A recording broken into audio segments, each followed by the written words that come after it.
हरे कृष्णा सभी वैष्णव के चरणों में नमस्कार। ओम अज्ञानतिमिरान्धस्य ज्ञानाञ्जनशलाकया चक्षुरुन्मीलितं येन तस्मै श्रीगुरुवे नमः।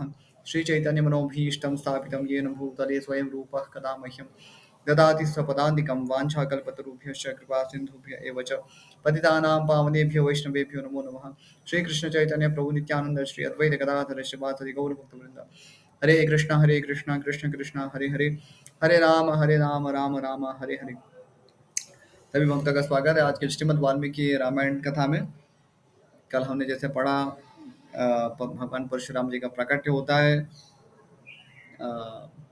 भगवान श्री राम के विवाह अवसर पर, और वहाँ पर विवाद होता है। भगवान परशुराम जी श्री राम को वैष्णव धनुष चढ़ाने को कहते हैं, उनके प्रत्यंचा चढ़ाने को कहते हैं, और उस पर भगवान श्री राम अपने दिव्य शक्ति का परिचय देते हुए उस वैष्णव धनुष को और उसको प्रत्यंचा चढ़ाते, उस पर बाण संधान कर कर भगवान परशुराम जी की जो अन्य लोगों की जाने की जो गमन शक्ति है उसको वो नष्ट कर देते हैं। ये प्रसंग हमने सुना। अभी आगे का सर्ग। सप्त सप्तति तमः सर्गः 77वां सर्ग। राजा दशरथ का पुत्रों और वधुओं के साथ अयोध्या में प्रवेश, शत्रुघ्न सहित भरत का मामा के यहाँ जाना, श्री राम के बर्ताव से सबका संतोष तथा सीता और श्री राम का पारस्परिक प्रेम। जमदग्नि कुमार परशुराम जी के चले जाने पर महायशस्वी दशरथ नंदन श्री राम ने शांत चित्त होकर अपार शक्तिशाली वरुण के हाथ में वह धनुष दे दिया। तो वो जो धनुष था जिसका नाम था वैष्णव धनुष, तो उसे उन्होंने वरुण देव को दे दिया। तत्पश्चात वरिष्ठ वशिष्ठ आदि ऋषियों को प्रणाम करके रघुनंदन श्री राम ने अपने पिता को विकल देखकर उनसे कहा, पिताजी, जमदग्नि कुमार परशुराम जी चले गए। अब आपके अधिनायकत्व में सुरक्षित यह चतुरंगिणी सेना अयोध्या की ओर प्रस्थान करे। तो ऐसा लगता है कि महाराज दशरथ बहुत ही कंपित थे भगवान परशुराम जी के आगमन से, और ये पूरा दृश्य शांत हो चुका है लेकिन फिर भी बहुत घबराहट में है, संभल नहीं पा रहे। तो भगवान श्री राम उनको संभाल रहे हैं कि आप अभी निश्चिंत हो जाइए, भगवान परशुराम जी चले गए। श्री राम का यह वचन सुनकर राजा दशरथ ने अपने पुत्र रघुराज जी को दोनों भुजाओं से खींचकर छाती से लगा लिया और उनका मस्तक सूंघा। ये शिष्टाचार भी है और प्रेम को अभिव्यक्त करने का एक तरीका है। विशेष रूप से वात्सल्य की अभिव्यक्ति इसी प्रकार से होती है। तो जो हमसे छोटे होते हैं उनका मस्तक सूंघा जाता है और उनको गले से लगाया जाता है। ये महाराज दशरथ के लिए थे जैसे उनको पुनः प्राणों की प्राप्ति हुई हो। यह एक ऐसा हृदयस्पर्शी प्रसंग है, और प्रेम में तो व्यक्ति विकल होता ही है।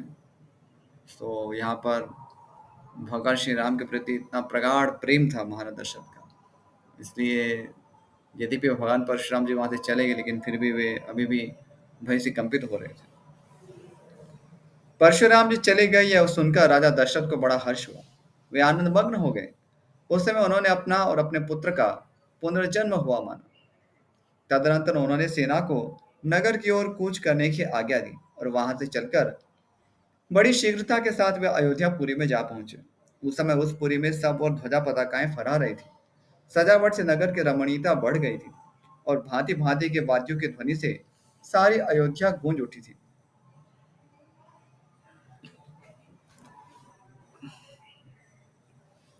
सड़कों पर जल का छिड़काव हुआ था जिससे पुरी की सुरम्य शोभा बढ़ गई थी। यत्र तत्र ढेर के ढेर फूल बिखेरे गए थे। पूर्वासी मनुष्य हाथों में मांगलिक वस्तुएं लेकर राजा के प्रवेश मार्ग पर प्रसन्न मुख होकर खड़े थे। इन सबसे भरे पूरी तथा भारी जन समुदाय से अलंकृत हुई अयोध्यापुरी में राजा ने प्रवेश किया। नागरिकों तथा पूर्वासी ब्राह्मणों ने दूर तक आगे जाकर महाराज की अगवानी की। अपने कांतिमान पुत्रों के साथ महायशस्वी श्रीमान राजा दशरथ ने अपने प्रिय राजभवन में, जो हिमालय के समान सुंदर एवं गगनचुंबी था, प्रवेश किया। तो यहाँ दशरथ जी का जो महल है, राजभवन है, वो भी कोई छोटा नहीं था। हिमालय के उत्तुंग शिखरों के समान बहुत ही ऊंचा था। राजमहल में स्वजनों द्वारा मनोवांछित वस्तुओं से परम पूजित हो राजा दशरथ ने बड़े आनंद का अनुभव किया। महारानी कौसल्या, सुमित्रा सुंदर कटी प्रदेश वाली कैकई तथा जो अन्य राजपत्नियां थीं, वे सब बहुओं को उतारने के कार्य में जुट गई।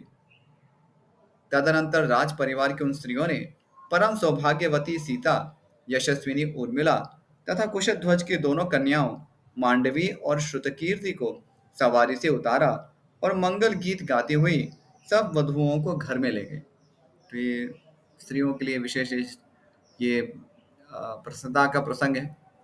और विशेष रूप से यहाँ तो वधुएं आई हैं, तो स्वाभाविक है। और वो भी भगवान श्री रामचंद्र और उनके जो भाई जो कि विष्णु अवतार हैं, तो ये तो बहुत ही विशेष आनंद का प्रसंग है। वे प्रवेश काल एक होमकर्म से सुशोभित तथा रेशमी साड़ियों से अलंकृत थी। उन सबने देव मंदिरों में ले जाकर उन बहुओं से देवताओं का पूजन करवाया। तो ये सारे रीति रिवाज हैं। हम सनातन धर्म में देखते हैं कि जब भी विवाह होता है तो उसको एक पवित्र संस्कार के रूप में देखा जाता है। तो एक आत्माओं का मिलन के रूप में देखा जाता है। ये कोई स्त्री पुरुष जो शरीर का मिलन नहीं होता है। तो एक उच्च उद्देश्य के लिए, धर्म पालन के लिए उसको एक जैसे लक्ष्मी और नारायण का मिलन है, उसी प्रकार से उसको देखा जाता है। तो ये बहुत ही शुभ प्रसंग माना जाता है। तो सबसे पहले यहाँ पर हम देखते हैं कि उनको देव मंदिर ले जाते हैं। तो पहले देवताओं के आशीर्वाद प्राप्त करते हैं। तदनंतर नववधु रूप में आई हुई उन सभी राजकुमारियों ने वंदनीय सास ससुर आदि के चरणों में प्रणाम किया और अपने अपने पति के साथ एकांत में रहकर वे सब के सब बड़े आनंद से समय व्यतीत करने लगे। श्री राम आदि पुरुषश्रेष्ठ चारों भाई अस्त्र विद्या में निपुण और विवाहित होकर धन और मित्रों के साथ रहते हुए पिता की सेवा करने लगे। कुछ काल के बाद रघुकुल नंदन राजा दशरथ ने अपने पुत्र कैकेयी कुमार भरत से कहा, बेटा, ये तुम्हारे मामा के राजकुमार वीर युधाजित तुम्हें लेने के लिए आए हैं और कई दिनों से यहाँ ठहरे हुए हैं।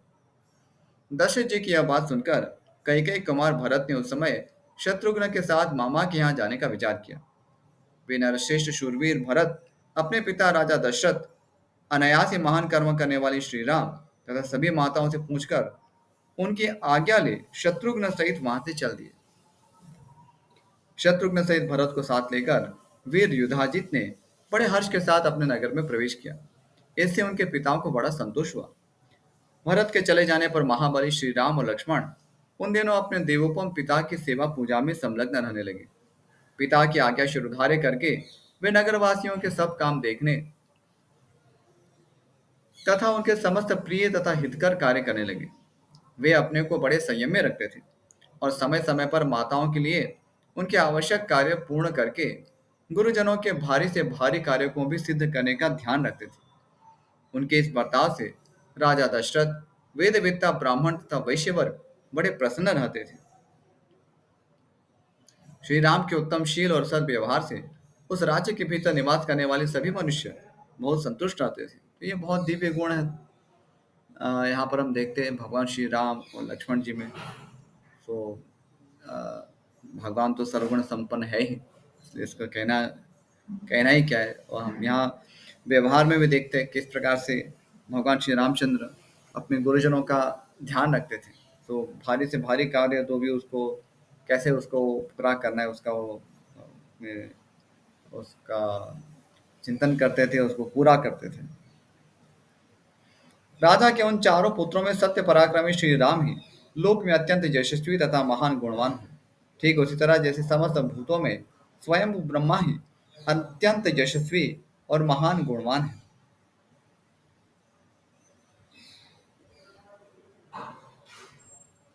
तो यहाँ चारों भाइयों में विशेष भगवान श्री राम की शोभा बताई गई है। तो यहाँ पर अन्य भाइयों का अनादर नहीं है, लेकिन विशेष शोभा के लिए यहाँ पर वर्णन किया है। श्री रामचंद्र जी सदा सीता के हृदय मंदिर में विराजमान रहते थे तथा मनस्वी श्री राम का मन भी श्री सीता में ही लगा रहता था। श्री राम ने सीता के साथ अनेक ऋतुओं तक विहार किया।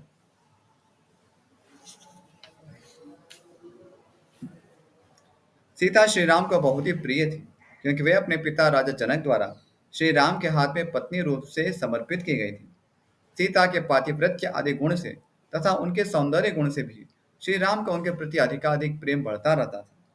इसी प्रकार सीता के हृदय में भी उनके प्रति उनके पति श्री राम अपने गुण और सौंदर्य के कारण द्विगुण प्रीति पात्र बनकर रहते थे। तो यहाँ पर अत्यंत पवित्र प्रेम का यहाँ पर निरूपण किया गया है।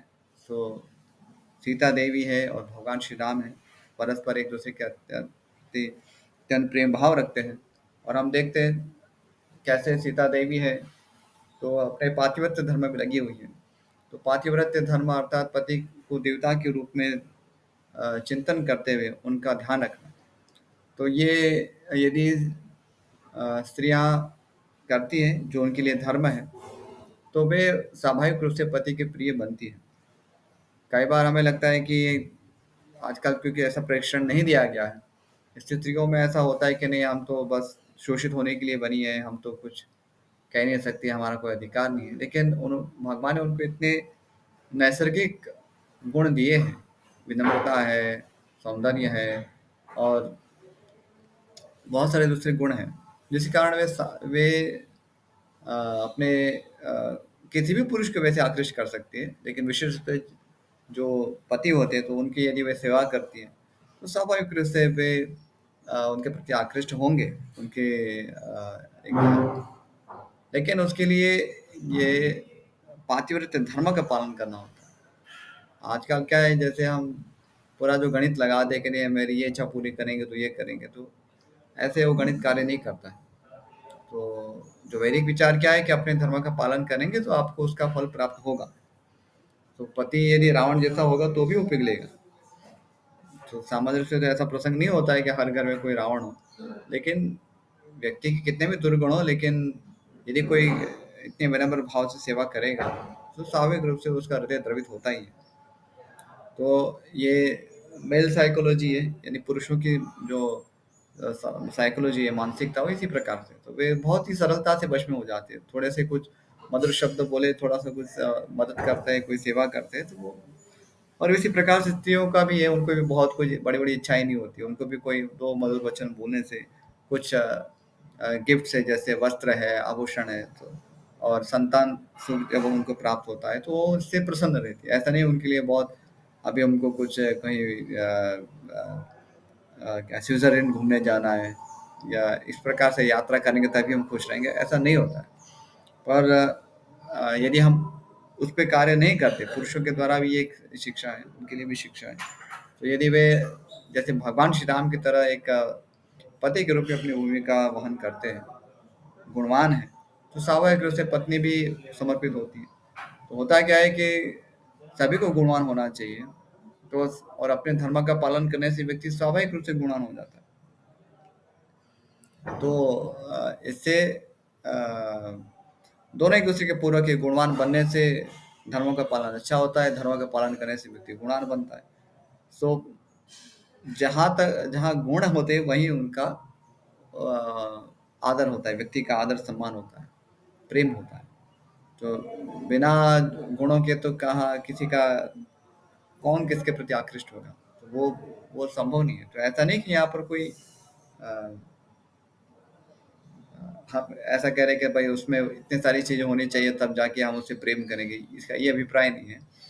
लेकिन जो एक स्वाभाविक प्रेम होता है सबके प्रति, यदि उसको हम अनकंडीशनल लव यदि कहें, तो वो स्वाभाविक रूप से जब जिनमें गुण होते हैं तो उनके प्रति अधिक वो प्रकट होता है।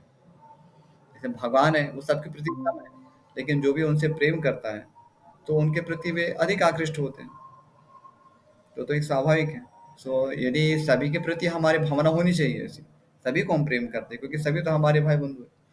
लेकिन जब गुण होते हैं तो गुणों के प्रति विशेष झुकाव होता ही है, स्वाभाविक है। तो गुण अर्जित करने के लिए हमें प्रयत्न करना चाहिए। और सामान्य रूप से यदि हम भक्ति धर्म का पालन करते हैं, भक्ति का पालन करते हैं, तो वो नैसर्गिक दिव्य गुण उत्पन्न होते हैं। लेकिन फिर भक्ति धर्म का पालन करना चाहिए।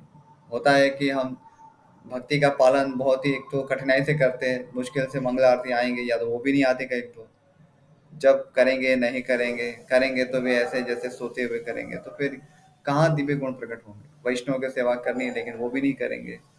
तो अ, गुणों के लिए भी तो तपस्या चाहिए। गुण अर्जित करने के लिए सबसे पहले हमें तपस्या करनी होती है कि अपने आप को पहले परित्याग करना है, अपना बलिदान देना होता है, सेवा करनी होती है। तो सेवा करने के लिए सेवा वो भी तपस्या है। तो शुरुआत में ये सब तपस्या करेंगे, तपस्या से ही गुण अर्जित होते हैं और इससे फिर बहुत ही सुंदर दृश्य निर्माण होता है। प्रेम तो स्वाभाविक सभी के प्रति होता ही है, आसपास रहते हैं तो सभी के साथ हमारे संबंध होते हैं और जब हमें गुण होंगे तो संबंध भी और मधुर बनते हैं। गुणहीन के साथ बहुत समस्या होती है, तो गुणहीन कभी भी व्यक्ति को नहीं रहना चाहिए। आगे, जनक नंदिनी मिथिलेश कुमारी सीता श्री राम के हार्दिक अभिप्राय को भी अपने हृदय से ही और अधिक रूप से जान लेती थी तथा स्पष्ट रूप से बता भी देती थी। वे रूप में देवांगनाओं के समान थी और मूर्तिमती लक्ष्मी सी प्रतीत होती थी।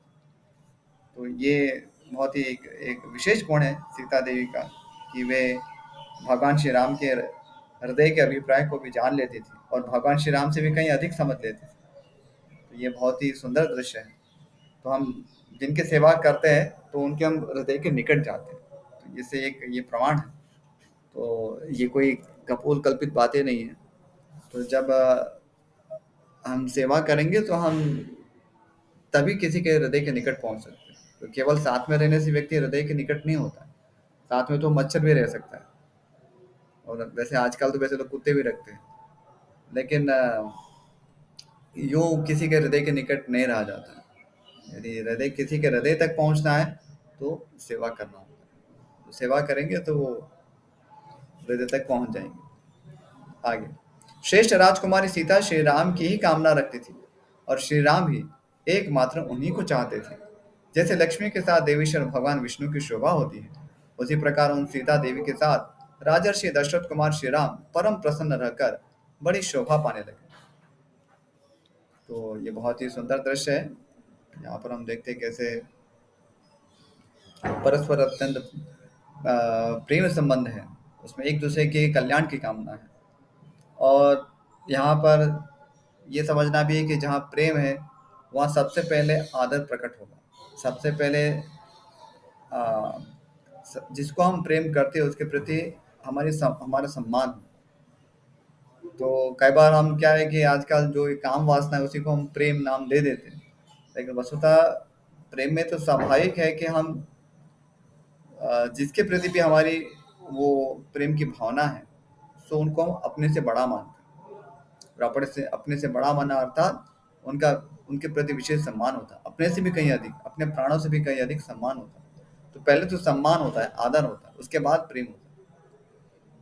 इसलिए भक्ति में भी हमें ये सिखाया जाता है कि सबसे पहले सम्मान करना सीखिए, आदर करना सीखिए। तो पहले विधि भक्ति, उसके बाद प्रेम। क्योंकि यदि हम विधि भक्ति से आदर करना नहीं सीखेंगे, भगवान को आदर देना नहीं सीखेंगे तो प्रेम कैसे होगा? फिर वो जो तथाकथित जो भी प्रेम की भावना होती है उसमें कहीं न कहीं हमारी मिश्र भावनाएँ होती हैं या सहजिया भावना होती है कि हम अपनी इंद्रिय तृप्ति को ही प्रेम का नाम दे देते हैं। भगवान को बस हम जैसे भोग का विषय बना लेते हैं। तो ऐसा नहीं होना चाहिए। यदि हम वास्तव में भगवान को प्रेम करते हैं तो सबसे पहले भगवान को हम अपने प्राणों से भी अधिक सम्मान देंगे। तो हम भगवान के लिए अच्छा भोग बनाएँगे, भगवान के लिए हम अच्छे-अच्छे वस्त्र देंगे, भगवान के लिए निमित्त हम कुछ दान करेंगे और भगवान को कोई कष्ट ना हो उसके लिए ध्यान रखेंगे। तो ये सम्मान होगा उसके, तभी तो इस पे वो प्रेम की भावना अच्छी तरह प्रकट होगी। अभी हमने घर में जैसे मान लीजिए कई लोग ऐसे ही मूर्ति उठा के रख लेते हैं लेकिन फिर उनका ध्यान नहीं रखेंगे, उनको कभी श्रृंगार नहीं करेंगे, उनको भोजन नहीं देते और पहले सबसे पहले तो बात दीक्षित भी नहीं होते, नियम पालन नहीं करते हैं, कभी भोग लगाएंगे कभी नहीं लगाएंगे। तो ये सारी चीजें करेंगे तो फिर कहाँ से फिर भगवान के प्रति प्रेम प्रकट होगा? ऐसे भगवान के प्रति प्रेम प्रकट नहीं होता। सबसे पहले आपसे भी अधिक आप सम्मान जब भगवान को करेंगे तब जाके आप प्रेम करना शुरू करते हैं। तो हम तो अपने आपके लिए तो कितना सारी चीजें एडजस्ट कर लेते हैं, लेकिन भगवान के लिए तो हम कॉम्प्रोमाइज कर लेते हैं। कई बार जो सामान्य जो दृश्य दिखता है उसकी बात कर रहा हूँ। तो भगवान के लिए कॉम्प्रोमाइज कर लेंगे, भगवान को आज कुछ नहीं कुछ भी चढ़ा लेते हैं। कई बार शयन दिया नहीं दिया, भगवान उपस्थित है हम ऐसे ही चिल्लाए जा रहे हैं, उनको उनको उनके निद्रा में विघ्न उत्पन्न हो रहा है वो भी ध्यान नहीं रखते हैं। तो और सुबह में सबसे पहली बात तो भगवान मंगला आरती में उठते हैं, लेकिन हम उनको उनको भी उठाएंगे नहीं, हम खुद भी उठेंगे नहीं। उनको भी पर्दा बंद करके सुलाते रहते हैं, हम खुद भी सोते रहते हैं। जब नज़दीक में ही कहीं मंदिर है कहीं, तो उसका हम दर्शन भी नहीं करने जाएंगे। जब इस्कॉन मंदिर है आसपास में तो हम जाना चाहिए भगवान में। सुबह में कितनी भव्य मंगला आरती के दर्शन होते हैं। तो ऐसे डेड बॉडी की तरह, शव की तरह नहीं पड़े रहना चाहिए बिस्तर में। तो ये दिखाएगा कि हम भगवान के प्रति आदर है, और भगवान के प्रति आदर होगा तब जाके उसके बाद प्रेम की शुरुआत होती है। सबसे पहले तो आदर आएगा। तो ये हमें समझना है। तो हम अपने परिवार में भी यदि हम लगता है कि हमें किसी के प्रति प्रेम है, जो वस्तुतः सामान्य रूप से होता नहीं है, लेकिन हम क्या है कि हम अपनी इंद्रिय तृप्ति के कारण अपने बच्चों को सहलाते हैं, या पत्नी के प्रति हम आकृष्ट होते हैं, या पत्नी है पति के प्रति आकृष्ट होती है, तो ये भावनाएं कितनी जेन्युइन है, कितनी पवित्र है, वो परीक्षा का विषय है। फिर वैसे लोग जिंदगी निकालने के लिए तो निकाल ही लेते हैं, साथ में रहते, लेकिन कभी हृदय मिलते नहीं हैं। तो वस्तुतः यदि हम प्रेम जानना चाहते हैं तो यहाँ से सीखना चाहिए। सीता देवी है, भगवान श्री रामचंद्र, कैसे उनका उत्कृष्ट उदाहरण है। तो एक दूसरे के प्रति चिंतित है, और वो प्रेम का लक्षण है। सबसे पहले तो सम्मान है, और सम्मान के साथ फिर उनके विषय में चिंता है। तो अपना परित्याग है, दूसरों का चिंतन है। ये प्रेम की व्याख्या है। अपने से अधिक सम्मान होता है। तो स्वाभाविक रूप से जैसे हम माता और शिशु में भी देखते हैं, तो शिशु का ध्यान अपने से ज्यादा रखते हैं, है ना। तो ये एक स्वाभाविक है। तो इस प्रकार से हमारी भावनाएं होनी चाहिए अपने परिजनों के प्रति। ऐसा नहीं कि हम बस चलो साथ में मिलकर थोड़ा सा एंजॉय करते हैं, या कुछ फ्रेंड्स सर्कल चाहिए, कुछ तो हमें तो पार्टी करनी है, क्योंकि अकेले तो आजा नहीं, मज़ा नहीं आता एंजॉय करने में। तो सभी 4-5 लोग उसका मिल के एंजॉय करेंगे, तो ये सब फिर वो भोग की इच्छा है, वो प्रेम नहीं है। वैसे तो हम किसी का हित चाहते ही नहीं, हम अपने भोग में लगे हुए, और उस भोग से हम अपना भी उसका हम अनादर ही करते हैं, अपने शरीर का अनादर करते हैं, अपना खुद के आध्यात्मिक अस्तित्व का अनादर करते हैं। तो वस्तुतः हम अपने आप से भी प्रेम नहीं रखते, अपने आप का भी सम्मान नहीं करते। यदि हम खुद का सम्मान करते तो ऐसे शव की तरह पड़े नहीं रहेंगे, भगवान की सेवा में लगेंगे। और क्योंकि भगवान तो सबसे प्रेम करते हैं, उन्होंने सब कुछ दिया है। तो जो हमें जीवन देते हैं, सब कुछ सारी वस्तुएं देते हैं, हम उसके प्रति स्वाभाविक आकृष्ट क्यों नहीं होंगे? क्योंकि सारे जो गुण है वो तो भगवान श्री कृष्ण में सबसे अधिक है। तो हम भगवान श्री कृष्ण के प्रति आकृष्ट नहीं और अन्यों के प्रति आकृष्ट है, तो कहीं तो गड़बड़ है। हाँ, यदि हम भगवान श्री कृष्ण के प्रति आकृष्ट है और फिर भी किसी के प्रति आकृष्ट, तो समझा जाता है कि हाँ चलो ठीक है, उनमें भी दूसरे में भी गुण होंगे। लेकिन केवल अन्यों के प्रति हम आकृष्ट हो रहे हैं, और भगवान श्री कृष्ण के प्रति तो हमें कोई लेना देना ही नहीं है, तो इसका मतलब हम अपने स्वार्थ में ही लगे हुए हैं। तो यदि हम प्रेम वस्तुतः सीखना चाहते हैं तो भगवान से सबसे अधिक आकृष्ट होंगे, क्योंकि सबसे अधिक गुणवान वही है। और फिर जहाँ जहाँ भी हमें लगता है कि कोई गुणी लोग हैं, या अनकंडीशनली भी हम प्रेम करते हैं किसी से, तो हम भगवान के अंश के रूप में उनका सम्मान करेंगे, और उसके बाद उनके विषय में चिंता करेंगे। तो ये एक स्वाभाविक स्थिति वैकुंठ में है, आध्यात्मिक जगत में।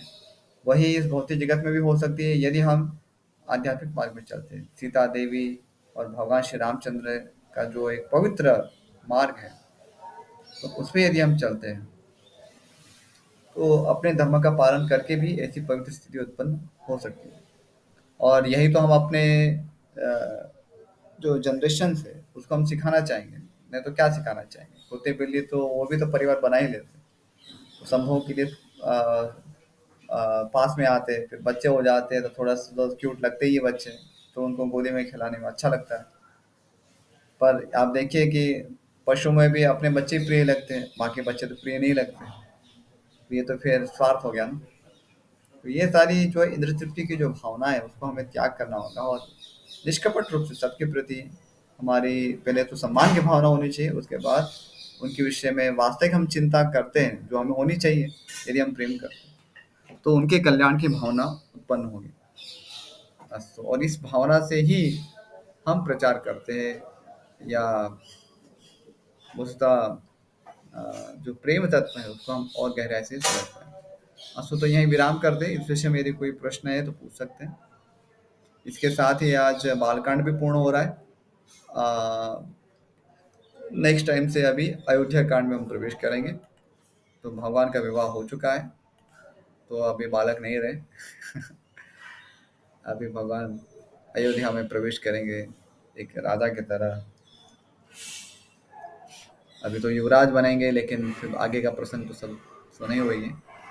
अस्तु, यदि कोई प्रश्न हो तो पूछ सकते हैं, और यदि नहीं है तो फिर यही विराम करते हैं। अस्तु, नो क्वेश्चंस। वाञ्छाकल्पतरुभ्यश्च कृपा सिन्धुभ्य एव च पतितानां पावनेभ्यो वैष्णवेभ्यो नमो नमः। श्रीमद् वाल्मीकि रामायण की जय।